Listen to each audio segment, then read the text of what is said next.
แดนในทินเนื้อลานนาจิตใจผ่องใสเป็นทุนมีการุณมีจิตเมตตาไฟหาธรรมะน้อมนำ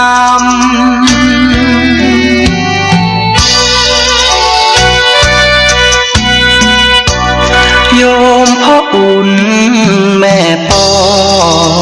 มายิงสาบิดามารดาผู้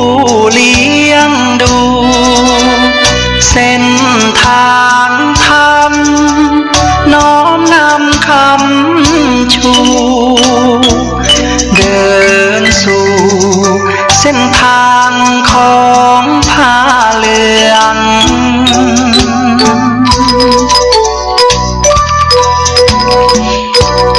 เป็นเจ้า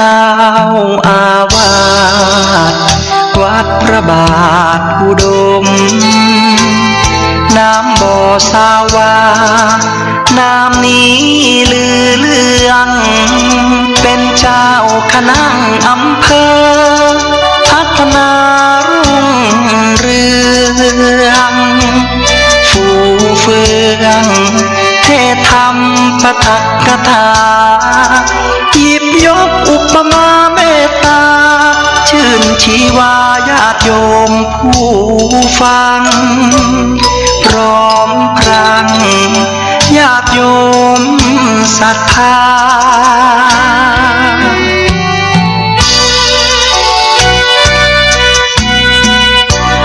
หลวงพ่อ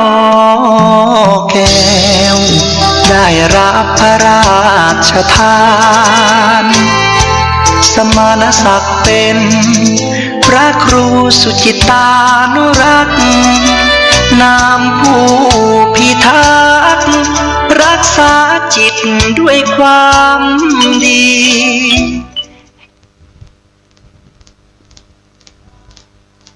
เจริญสุข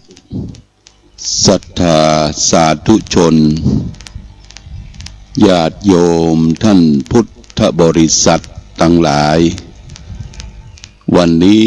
รายการธรรมประทีปส่องต่างก็ได้มาพบปะกับพ่อแม่พี่น้องศรัทธาสาธุชนญาติโยมแห่งครั้งหนึ่งที่สถานีวิทยุชุมชนคณะสงฆ์อำเภอฝางและเกาะเครือข่ายคลื่นสีขาวกับอำเภอจังหวัดต่างๆในภาคเหนือหลายสถานีก็ก่อนอื่นต้องขอบคุณกับครูบาอาจารย์ทุกตนทุกองค์ที่ได้เปิดเครือข่ายสถานีวิทยุต่างๆเปิดโอกาสให้ได้มีการเผยแผ่ธรรมได้มาทักทาปราศัยเป็นกำลังใจให้แก่ศรัทธาญาติโยมท่านสาธุชนทั้งหลายที่รับฟังตามขึ้นต่างๆเพื่อจะได้รู้แจ้งเห็นจริงในหลักอัตธรรมคำสอนขององค์พระชินวรสัมมาสัมพุทธเจ้าคล้ายๆว่าเมื่อเรารับฟังทุกวันเป็นประจำเราก็ได้อยู่ใกล้ชิดพระรัตนตรัยอยู่ใกล้ชิดกับพระเจ้าประสงค์เหมือนกับเราอยู่หิมกันใกล้กันได้ฟังน้ำเรียงเสียงปากไปที่ไหนก็ได้หิ้วเอาวิทยุไปตัวไปกลางต้งกลางนาแม้แต่เข้าป่าเสาะเห็ดเสาะหอนนั่งในรถในรางก็ยังเปิดขึ้นต่างๆได้อันนี้เป็นวิธีการเผยแพร่ใหม่ตามโลกที่มันเจริญเรียกว่าโลกาภิวัตน์โลกของดิจิตอลคือโลกของความสมัยใหม่เข้าถึงเข้าใจ คือแก่พ่อแม่พี่น้องศรัทธาประชาชนเพราะฉะนั้นก็ญาติโยมท่านสาธุชนทั้งหลายช่วยกันแนะช่วยกันนำมีสตุ้งสตางค์ก็ซื้อวิทยุทรานซิสเตอร์ FM นะฟังตามขึ้นต่างๆแนะนำกันไปเพื่อเราจะได้เอาธรรมะสู่บ้านสู่จิตสู่ใจพี่น้องศรัทธาประชาชนทั่วไปเรียกว่าได้ช่วยกันจันรงรักษาพระพุทธศาสนาเราได้ยินเสียงพระเจ้าประสงค์ครูบาอาจารย์เปิ้นเทศทำเมืองก็ตามเทศบรรยายก็ตามตอบปัญหาสถานีวิทยุต่างๆก็ตามเนี่ยเป็นเรียกว่าพุทธบริษัทของเรานั้นยังเหนียวแน่นยังมีความปรองดองสมานฉันท์ร่วมกันพัฒนาพุทธศาสนาพัฒนาประเทศชาติบ้านเมืองของเราซึ่งพุทธศาสนาเป็นสถาบันหนึ่งสำคัญของชาติเดี๋ยวว่าสถาบันเรานี้มี4สถาบันชาติศาสนาและพระมหากษัตริย์เราก็ต้องยึดเหนี่ยวประเมินประเทศอื่นเมืองอื่นบ้านเฮานี่มีสถาบันถึง4สถาบันชาติก็คือชาติไทยศาสนาก็คือศาสนาพุทธแล้วก็ยังมีศาสนาอื่นที่อยู่ในพื้นแผ่นดินไทยที่พ่อแม่พี่น้องยังเคารพนับถืออยู่ก็มีแล้วก็พระมหากษัตริย์ชาติศาสนาพระมหากษัตริย์3สถาบันเนี่ยเป็นสิ่งสำคัญยึดเหนี่ยวน้ำจิตน้ำใจของศรัทธาญาติโยมท่านสาธุชนเอาไว้วันนี้บรรยากาศเมืองฝางครึ้มๆเลยญาติโยมเด้อครึ้มฟ้าครึ้มฝนทำท่าจะตกเมื่อคืนที่แล้วก็ตกมานี่ก็ประเดี๋ยวนี้เปิ้นจะเก็บกักรักษาน้ำเนี่ยญาติโยมนะเป็นธนาคารน้ำท่านเจ้าคุณพระราชกิติสุนทรที่ปรึกษาเจ้าคณะภาค7วัดพระธาตุเฉลิมพระเกียรติอำเภอฝางท่านก็ไปดูงานหลายที่กำแพงเพชรที่อุตรดิตถ์ไปดูงานเกี่ยวกับธนาคารน้ำญาติโยม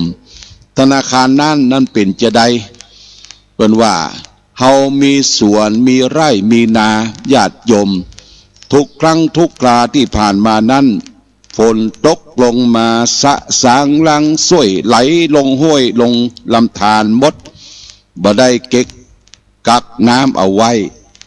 ทีนี้ก็มันเกิดที่ทางภาคอีสานที่เปิ้นแห้งแล้งเปิ้นเก็บกักเป็นธนาคารขุดบ่อญาติโยมขุดบ่อประมาณสักกว้างสักเมตรครึ่งลึกประมาณสัก4 เมตร 5 เมตรนะแล้วก็เอายางรถเอาอิฐหินใหญ่ใส่ลงไปแล้วก็คือมันเป็นโพรงแล้วก็ปิดตั้งบนมีใส่ท่อหายใจไว้น้ำที่ไหลไปนั่นญาติโยมไปลงหลุมเนี่ยเก็บกักรักษาก็ทำให้ต้นไม้ใบหญ้าบริเวณใกล้เคียงชุ่มไปด้วยน้ำฝนเพราะว่าน้ำบ่ไหลไปไหนละบางทีน้ำตัวนี้ก็มันชุ่มชื่นอยู่ตลอดเวลาก็เป็นการเก็บน้ำใจน้ำใดในเวลาหน้าแล้งอันนี้ไผได้ทราบข่าวเรื่องนี้ก็ช่วยดูงานเด้อโดยเฉพาะอย่างยิ่งส่วนท้องถิ่นองค์การบริหารส่วนตำบลเทศบาลที่เฮาดูแลพี่น้องประชาชนที่มันเกิดทุพพิกภัยมีการแห้งแล้งแล้วก็ทำเป็นกักเก็บน้ำเรียกว่าธนาคารน้ำเนี่ยขอให้ไปดูงานเนาะดูงานอย่างเนี้ยเป็นการดีเหมือนกับไปดูงานไปเอี่ยวตามหาดทรายไปเอี่ยวตามทะเลไปกินไปเล่นแล้วก็ไปเพลิดเพลินอย่างนั้น ปิกมาได้อย่างได้ม่วนได้ม่วนญาติโยมได้สนุกสนานได้ไปกินอาหารทะเลได้ไปทัศนศึกษาได้ไปจิ้มน้ำทะเลอาบน้ำทะเลอันนั้นก็เป็นการได้อยู่แต่ได้ความเพลิดเพลินได้ไปรีแลกซ์ได้ไปเรียกว่าผ่อนคลายแต่ว่าการไปดูงานที่ได้ประโยชน์เนี่ยสำคัญเช่นว่าไปดูโรงงานโอท็อปโรงงานแป่งขนมโรงงานแป่งนั่นแป่งนี่แป่งเสื้อผ้าอาภรณ์ทักผ้าไหมที่ไหนหรือเป็นโรงงานกักเก็บน้ำหรือโรงงานทำการเกษตรเนี่ยจะได้ประโยชน์ต่อพี่น้องประชาชนส่วนสตางค์ส่วนนี้บ่ต้องกลัวเสียหายเสียดายญาติโยมมันได้ประโยชน์อันนี้ก็เป็นเรื่องเป็นราวของธรรมชาติที่ฟ้าฝนตกลงมาบางทีฟ้าฝนตกลงมาเนี่ยมันชำระสะสางไหลไปหมดอย่างบนดอยบนเขาที่เขาทำลายป่าได้ไปตัดไม้ทำลายป่าก็มามีอย่างที่จะซับน้ำญาติโยมยกตัวอย่างง่ายๆอย่างบนหัวเขาเนี่ยนะถ้าเขาบ่มีผมหัวมันบ่มีผมบ่มีขน เวลาเขาไปอาบน้ำเนี่ยสะสางล้างมดถ้ามันมีผมมีอย่างบนหัวเขาก็ชับน้ำไว้ต้นไม้ใบหญ้าก็เหมือนกันญาติโยมอยู่ป่าอยู่เขามันร่มรื่นก็ทำให้ที่นั่นชุ่มชื่นเบิกบานแจ่มใสองค์สมเด็จพระสัมมาสัมพุทธเจ้าพระองค์อาศัยธรรมชาติอาศัยพื้นแผ่นดินอาศัยต้นน้ำอาศัยต้นไม้อาศัยถ้ำคูหาจึงได้ตรัสรู้เป็นพระบรมศาสดาในญาติโยมพระพุทธเจ้าเฮาเกี่ยวข้องกับธรรมชาติหลายอย่างตรัสรู้ก็ใต้ต้นไม้เทศนาธรรมก็ใต้ต้นไม้เสด็จดับขันธปรินิพพานก็ใต้ต้นไม้แม้แต่แม่น้ำลำธารพระองค์ก็บัญญัติคือแม่น้ำลำธารเนี่ยให้ใสสะอาดเป็นที่อาบที่บริโภคแก่ญาติโยมแก่สาวกในสมัยครั้งพุทธกาลที่บัญญัติไว้ว่าพระเจ้าประสงค์จะไปบ้วนน้ำหมากขากน้ำลายจะไปถ่ายของนักของเบาลงน้ำนี่บ่ได้ญาติโยมเด้อพิษอาบัติทันทีเนี่ยพระพุทธเจ้าทรงรักษาสุขศึกษารักษาอนามัยคือแก่พระเจ้าประสงค์ว่าอย่าไปกินเหี้ย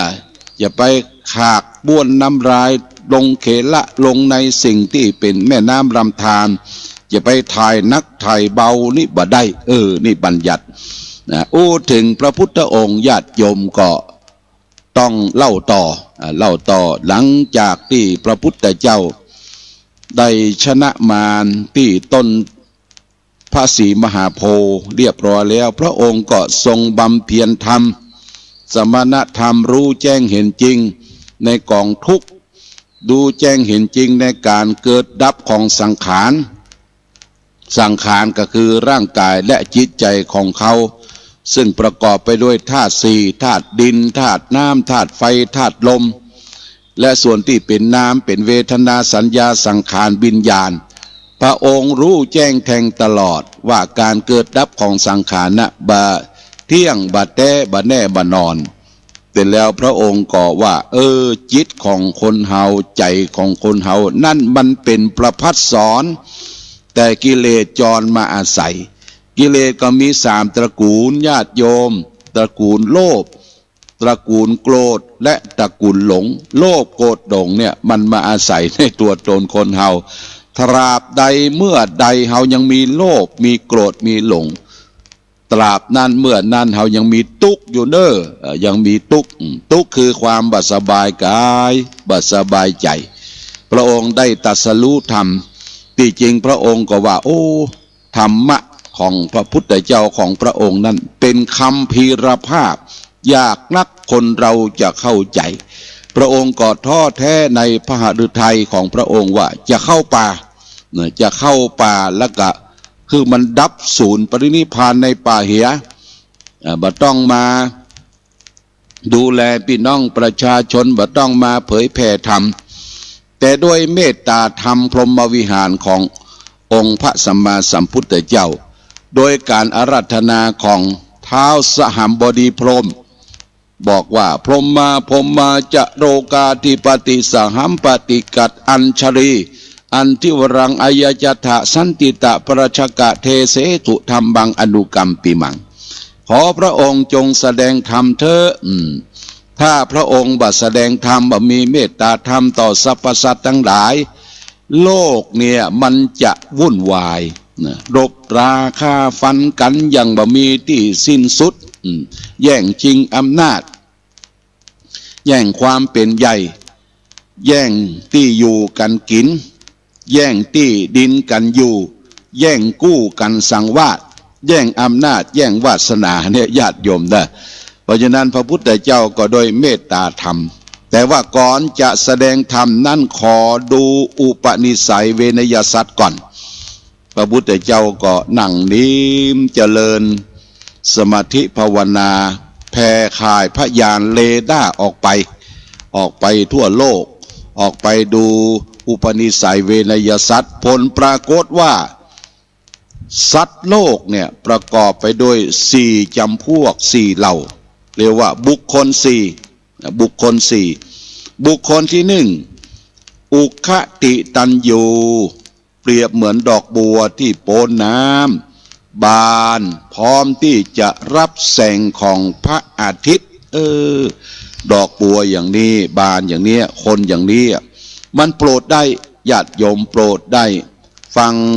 ธรรมจากพระพุทธเจ้าครั้งเดียวหนเดียวเข้าใจเกิดดวงตาเห็นธรรมและก็สามารถที่บรรลุธรรมได้อันนี้เป็นประเภทดึงอุคติตันยูเหมือนกับดอกบัวที่มันโปนน้ำดอกบัวประเภทที่2เปรียบเหมือนบุคคลวิปจิตันยูดอกบัวที่อยู่ในระดับน้ำแล้วก็จะแมนออกโปนน้ำวันพรุ่งนี้ญาติโยมอันนี้ก็สามารถโปรดได้ฟังธรรมะสักครั้ง2ครั้งก็เข้าใจเป็นคนว่านอนสอนง่ายนี่วิปจิตันยูบุคคลประเภทที่2บุคคลประเภทที่3เหมือนกับดอกบัวที่อยู่ในน้ำเรียกว่านัยยะบุคคลนัยยะบุคคลอย่างนี้ก็โปรดได้จ้องใจความเพียรรู้จักผิดชอบชั่วดีรู้จักคุณพ่อคุณแม่คุณผู้เฒ่าผู้แก่คุณครูบาอาจารย์คุณแดดคุณลมคุณฝนคุณแผ่นดินนี่นัยยะบุคคลเนี่ยส่วนประเภทนี้จะมีมากมีนักก็โปรดได้ถ้าใจความเพียรดอกบัวประเภทสุดท้ายคือเป็นเงาบัวเป็นจีบัวเรียกว่าปัฏฐปรมะบุคคลประเภทนี้มันโปรดบ่ได้ญาติโยมนะโปรดบ่ได้วัดบ่เข้าพระเจ้าบ่ไหวเป็นคนหน่วงโลกเป็นคนหน่วงความเจริญบ่สนใจนำพาเปิ้นแนะนำไปไหวไปสาเอาไว้ให้ก่อนบ่พร้อมเตื้อนะเอาไว้ให้ก่อนบ่พร้อมเตื้อเปิ้นแนะนำตั้งกินตั้งตาลก็บอกว่ามันอาจอัตคัดสนบ่เตื้อบ่พร้อมเตื้อแต่ใครตาลแต่มันบ่พร้อมเนี่ยปัฏฐปรมะนั้นนอกจากนั้นเป็นประเภทที่ว่ารู้ลวกแหลมแต่ว่ารู้ลวกแหลมเกินกว่าบุคคลอื่นเรียกว่าเป็นน้ำชาล้นถ้วยคำว่าน้ำชาล้นถ้วยเนี่ยมันใส่ลงบ่ได้ละญาติโยมอันยังก็หูหมดแต่อันยังก็หูหมดหูจักผิดชอบชั่วดีหูหมดแต่อดบ่ได้เนอะอดบ่ได้จิตใจก็ไหลไปกับความโลภความโกรธความหลงหูหมดแต่อดบ่ได้นี่เรียกว่าประเภทปัฏฐปรมะญาติโยมมันโปรดบ่ได้เพราะฉะนั้นพระพุทธเจ้าบ่โปรดคนที่บ่เข้าวัดเข้าวากินเหล้าเมายาอลองต้องแต่งแล้วก็เป็นคนที่หูเกินมีทิฏฐิมานะกระด้างแข็งอย่างนี้ก็โปรดบ่ได้ ทีนี้พระพุทธเจ้าก็ตกลงจะแสดงธรรมจะโปรดก็ย้อนนึกไปถึงอาจารย์สองตนสององค์ที่เป็นพระฤาษีคืออารันดาบทกับอุทธกดาบทผลปรากฏว่าอาจารย์ทั้งสองนั้นได้ถึงแก่ชีวิตลงเห็นแล้วก็ย้อนถึงปัญจวัคคีย์ห้าตนที่เป็นลูกศิษย์เคยปฏิบัติรับใช้ก่อนที่พระองค์จะได้ตรัสรู้ธรรมหนีไปอยู่ที่ป่าอิสิปตนมฤคทายวันที่หนีไปก็เข้าใจผิดคิดว่าพระองค์คลายจากความเพียรเวียนมาเป็นคนมากๆเสียแล้วปากันหนีไปอยู่ปุ้นป่าอิสิปตนะเป็นที่อยู่ของเก้งของกวางที่เมืองปาราณสีพระองค์ก็ตั้งใจแน่วแน่ว่าจะเอาอมฤตธรรมเนี่ยธรรมที่ได้ตรัสรู้เนี่ยไปโปรดไปบอกเพื่อแก่ปัญจวัคคีย์ก็ดันด้นเดินทาง200 กว่ากิโลญาติโยมจากเมืองขยาพุทธคยาเนี่ยดันด้นไปถึงเมืองพาราณสีแต่พระองค์ก็คงจะย่อหนทางมีฤทธิ์มีเดชนะในสมัยก่อนนี่เปิ้นมีฤทธิ์มีเดชมีญาณอย่างรู้ได้ย่อหนทางได้ก็ไปถึงใกล้ที่อยู่ของปัญจวัคคีย์ห้าตนในขณะเดินต่างนั้นได้ไปสลนได้ไปปะกับเจ้าลัทธิใหญ่คนหนึ่งชื่อว่ามออุปกะชีวกะหรือมออุปกะชีวกเดินทางส่วนทางกับพระพุทธเจ้าก็จะโป้นกันละญาติโยมไปปะพระพุทธเจ้าตนแรกองค์แรกก็จะโป้นแล้วก็หันพระชวีวันสัพพันธรังสีของพระพุทธเจ้าเนี่ยเป่งปังบ่เหมือนกับนักบวชศาสนาอื่นคนอื่นอันนี้เป็นนักบวชจะใดอย่างมาเปล่งปลั่งปีรัศมีออกโอ้ผิวพรรณวรรณะอันผ่องอันใสก็มีความสนใจตักไปว่าโมปกชีวกะนี่ก็ตักว่าท่านจะไปไหนพระพุทธเจ้าตรัสบอกว่าจะไปแสดงธรรมอ้าวท่านจะไปแสดงธรรมใครเป็นศาสดาของท่านพระพุทธเจ้าได้ตรัสอย่างชัดถ้อยชัดความว่าพระองค์เป็นสยามภูเป็นผู้ตรัสรู้ชอบได้โดยพระองค์เองมันมีใครเป็นครูบาอาจารย์หมออุปกชีวกนี่ก็สั่นหัวกึกบ่เชื่อจะมาตรัสรู้โดยองค์เองเนี่ยบ่เชื่อก็เลยหลีกเล่นหนีไปเหี่ยเนี่ยญาติโยมนี่ก็ได้ปุคลาธิฐานที่ว่าคนเฮาถ้าบ่เชื่อบ่ถือบ่ยอมรับก้มหัวฟังเนี่ยกับประเภทปัทะปรมะญาติโยมเป็นน้ำชาล้นถ้วยนะก็ได้พบปะกับพระพุทธเจ้าตัวแท้ตัวจริงแม้แต่จับชายผ้าเหลืองก็บ่ได้ชื่อว่าเห็นพระพุทธเจ้าเพราะบ่ได้ฟังธรรมพระพุทธองค์ได้ตรัสว่าผู้ใดเห็นธรรมผู้นั้นเห็นตถาคตผู้ใดบ่ได้ปฏิบัติธรรมบ่เข้าถึงธรรมผู้นั้นก็บ่ได้เห็นตถาคตเพราะฉะนั้นญาติโยมอยากจะหันพระพุทธเจ้าตัวแท้ตัวจริงเป็นจะได้เฮาก็ต้องปฏิบัติธรรมเห็นพระพุทธเห็นพระธรรมเห็นพระสงฆ์เห็นอยู่ในนิมิตรูปติดที่การเจริญสมาธิภาวนาหลังจากนั้นมาพระองค์ก็เข้าไปสู่ในเขตของปัญจวัคคีย์ห้าตนก็เลี้ยวซ้ายแลขวาเห็นผ้าเหลืองปิววิทมาปุละโอ้บ่ได้ตอนนี้พระสิทธัตถกุมารก็คงจะมาตามง้อพวกเรามามีไผ่ปฏิบัติรับใจก็นัดแนะกันไว้ปัญจวัคคีย์ห้าตนเนี่ยญาติโยมนัดแนะกันไว้ว่าโอ้ไผ่จะไปปูเสื้อเนอะใจไผ่จะไปปูอาสนะน้ำร้อนน้ำดื่มเอาไว้ให้ก่อนบัดนี้เปิ้นมาตามง้อเราแล้วเนี่ยปัญจวัคคีย์ห้าตนก็นัดแนะกันเมื่อพระพุทธเจ้าเข้าไปในเขตของที่อยู่ของปัญจวัคคีย์โดยพุทธานุภาพของพระพุทธเจ้าที่เป็นพระอรหันตาสิ่งที่นัดแนะกันมาเนี่ยลืมหมดญาติโยมปัญจวัคคีย์ห้าตนเนี่ยลืมหมด ต่างๆ กุลีกูจรปูเสือศาสตร์อาสนะตั้งน้ำร้อนน้ำดื่มน้ำฉันถวายพระพุทธเจ้าแต่ยังมีกิริยากระด้างกระเดืองอยู่ทำการสวึดสวือบ่ให้นอบน้อมอู้ถึงเท้าอู้ถึงโคดของพระพุทธเจ้าพระพุทธเจ้าก็ตรัสว่าบัดนี้พระองค์ได้ตรัสรู้ได้รู้แจ้งเห็นจริงในอมฤตธรรมแล้วคำว่าอมฤตธรรมเนี่ยปัญจวัคคีย์ห้าตนบ่เคยได้ฟังมาก่อนบ่เคยได้ฟังมาก่อนอ้าวก็ปากันนั่งแล้วก็พระพุทธเจ้าธงชาติและเพลงชาติไทยเป็นสัญลักษณ์ของความเป็นไทยเราจงร่วมใจยืนตรงเคารพธงชาติด้วยความภาคภูมิใจในเอกราชและความเสียสละของบรรพบุรุษไทยประเทศไทยรวมและเชื้อชาติไทยเป็นประชารัฐไทยของไทยทุกส่วน